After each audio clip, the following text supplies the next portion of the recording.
Hi guys, it's me. I'm going to try this a third time. Hopefully it won't cut it out on me. Okay, this is chapter 7, location, location, location. Real estate term that refers to the position of place of real estate as it relates to the value of real estate.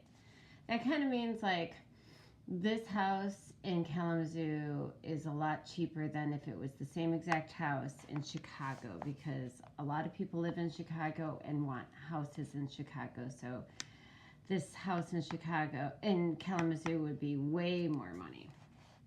Okay. Evan was in trouble. So far, he earned $47.11, which was more money than he'd ever had in his whole life. But today was Friday. There were only 3 days left. 3 days to beat Jesse. He needed to earn almost $53 to win the bet. And that meant each day he had to earn. Evan tried to do the math in his head. 50. Sorry, guys. 3 divided by 3. 53 divided by 3. His brain spun like a top. Ooh, like a top? That's a simile. He didn't know where to begin. He went to his desk, pulled out a piece of paper, his basketball schedule from last winter, and flipped it over to the back. He found the stub of a pencil in his bottom desk drawer, and on the paper he wrote 53 divided by 3. He stared and stared at the equation on the big page. The number 53 was just too big. He didn't know how to do it. Jesse would know how, he muttered, scribbling hard on the page. Jesse could do long division. Jesse had her multiplication facts memorized, all the way up to 14 times 14.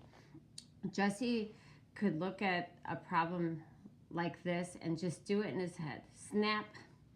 Evan felt his mouth getting tight, his fingers gripping the pencil too hard as he scribbled a dark storm cloud on the page.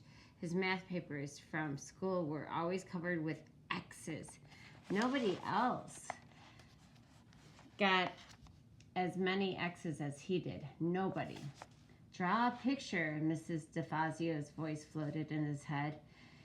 She had always reminded him to draw a picture when he couldn't figure out how to start a math problem. A picture of what? He asked in his head. Anything, came the answer. Anything? Yes, anything, as long as there are 53 of them. Dollar signs. Evan decided to draw dollar signs. He started to draw 3 rows of dollar signs. 1, 2, 3. He counted as he drew. 4, 5, 6 he drew. See? 2, 4, 6. Look at that. That's an array, guys. Look at that big array he's making. By the time he reached 53, his page looked like this. There were $17 in each row, and then there were 2 extra dollars left over. Evan drew a ring around those 2 extras. See? $17 signs and 2 left over. Evan stared at the picture for a long, long time. He wrote Friday next to the first row, Saturday next to the second row, and Sunday next to the third row. Evan looked at the picture. It started to make sense. He needed to make $17 on Friday, $17 on Saturday, and $17 on Sunday. And somehow, over the 3 days, he needed to make 2 extra bucks in order to earn $53 by Sunday evening. Evan felt his heart jump in his chest. He had done it. He had figured out 53 divided by 3. That was a 4th grade math problem. That was 4th grade math, and he hadn't even started 4th grade. And no one had helped him. Not Mom, not Grandma, not Jesse. He'd done it all by himself. It was like shooting the winning basketball in double overtime. He hadn't felt this good since the Lemonade War had begun. But $17 a day, how was he going to do that? Yesterday he made $45. But that was because he had help and free supplies from his friends. They weren't going to want to run a lemonade stand every day, especially on the last days of summer vacation. He needed a plan, something that would guarantee good sales. The weather was holding out, that was for sure. It was going to hit 95 degrees today, a real scorcher. I like that word. That's why I underlined it. It means really hot. People would be thirsty, all right. Evan closed his eyes and imagined a crowd of thirsty people, all waving dollar bills at him. Now, where was he going to find a lot of thirsty people with money to spend? An idea popped into Evan's head. Yep, it was perfect. He was just needed to find something with wheels to get him there. It took Evan half an hour to drag his loaded wagon to the town center, a distance he usually traveled in less than 5 minutes by bike. But once he was there, he knew it was worth it. It was lunchtime, and the shaded benches on the town green were filled with people sprawling in the heat. Workers from nearby stores on their half-hour lunch breaks, moms with their kids, old people who didn't want to be cooped up in their houses all day, high school kids on skateboarders slooshed by. Preschoolers climbed on the life-size sculpture of the circle of children playing Ring Around the Rosie. Dogs lay under trees, their tongues hanging out, pant, pant, pant. Evan surveyed the scene and picked his spot. Right in the center of the green, there were all paths anyone walking across the green would have to pass his stand. And who could resist lemonade on a day as hot as this? But first, he wheeled his wagon off to the side, parking it halfway under a huge rhododendron. That is a bush that is like a flowery bush. If you ask me, I'll show you a picture of it. Then he crossed the street and walked into the Big Dipper.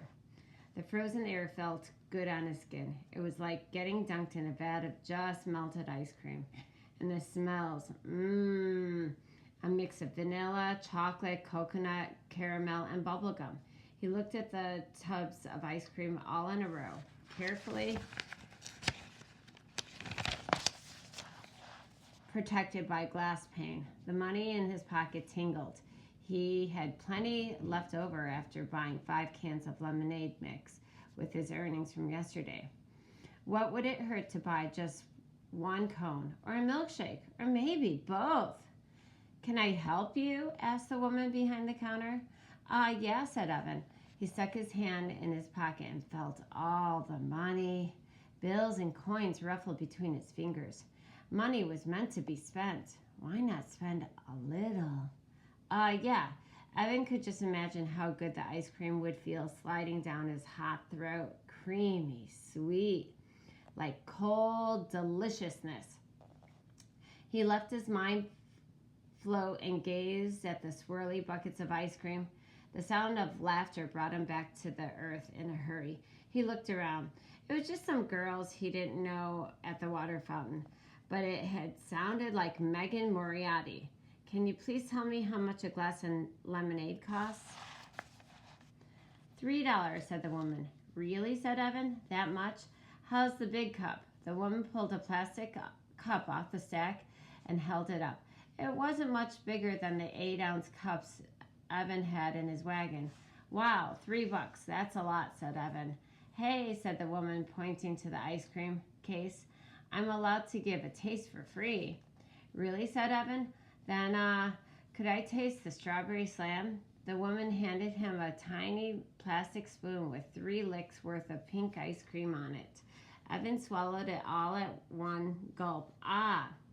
Back outside, he got to work. First, he filled his pitchers with water from the drinking fountain. Then he stirred in a mix. Then he pulled out a big blue marker and wrote on a piece of paper, $2 per cup, best price in town. He barely finished setting up when the customers started lining up, and they didn't stop. For a full hour, he poured lemonade. The world is a thirsty place, he thought, as he nearly emptied his 4th pitcher of the day. And I am the lemonade king. Later, Evan would think of something his grandpa said. Pride goeth before a fall. That's a foreshadowing. How is he going to fall, I wonder? Evan looked up. There was Officer Ken. His hands on his hips, looking down at him. Evan gulped. He stared at the large holstered gun strapped to Officer Ken's belt. "Hello," said Officer Ken, not smiling. "Hi," said Evan. Officer Ken did the bike rodeo every year at Evan's school. He also was also the cop who had shown up last fall when there was a hurt goose on the recess field. Officer Ken was always smiling. Why wasn't he smiling now? Evan wondered. Do you have a permit? Asked Officer Ken. He had a very deep voice, even when he talked quietly, like he did now. You mean like a bike permit? That's what the rodeo was all about. If they passed the rodeo, the third graders got their bike permits, which meant that they were allowed to ride to school. No, I mean a permit to sell food and beverages in a public space. You need to get a permit from the town hall and pay a fee for the privilege. Pay the town hall to run a lemonade stand? What, was he kidding? Evan looked at Officer Ken's face. He didn't look like he was kidding. I didn't know I needed one, said Evan. Sorry, friend, said Officer Ken. I'm going to have to shut you down. It's the law. But, there's a lemonade stand all over town, said Evan. He thought of Jesse and Megan's lemonade stand. He'd been wheeled by in his wagon more than an hour ago. Their stand had looked like a beehive with small kids crowding around. He read the sign over their head. Free face painting, nail polishing, hair braiding. What a gimmick. But it sure looked like it was working. You know, said Evan, there's a stand on Damon Road right now. You should go bust them. Officer Ken smiled. We tend to look the other way when it's a residential neighborhood. But right here on the town green, we have to enforce the law. Otherwise, we'd have someone selling something every 2 feet. But there has to be some way to convince Officer Ken. How could Evan make him understand? You see, I got this little sister, and we've got a competition going to see who can sell the most lemonade. And I've got to win because he couldn't explain the rest about 4th grade and how embarrassed he was to be in the same class with his kid sister and how it made him feel like a great big loser. Evan looked up at Officer Ken. Officer Ken looked down at Evan. It was like Officer Ken was wearing a mask. No smiling. I'm not your buddy mask. Then Officer Ken shook his head and smiled, and the mask fell off. I've got a little sister too, he said. Love her to death now. But when we were kids, Officer Ken sucked in his breath and shook his head again. Woo! Then the mask came back, and Officer Ken looked right at Evan for 10 very stern seconds. Tell you what, said Officer Ken. I do have to shut you down. The law's the law. But before I do, I'll buy one last glass of lemonade. How's that sound? Evan's face fell. Sure, he said without enthusiasm. He poured an extra tall cup and gave it to the policeman. Officer Ken reached into his pocket and handed Evan a $5 bill. Keep the change, he said. A contribution to the Big Brother Fund. Now clean up your things and don't leave any litter behind. He lifted his cup in a toast as he walked away. Evan watched him go. Wow, he thought. I just sold the most expensive cup of lemonade in town. Evan stared at the $5 bill in his hand. It was funny. 2 days ago, he would have felt as rich as a king to have the money in his hands. It was enough to buy 2 slices of pizza and a soda with his friends. It was enough to rent a video and have a late night at someone's house. It was enough to buy a whole bag full of his favorite candy mix at CVS. 2 days ago, he would have been jumping for joy. Now he looked at the $5 and thought, it's nothing compared to $100. He needed to win the war. $5 was nothing.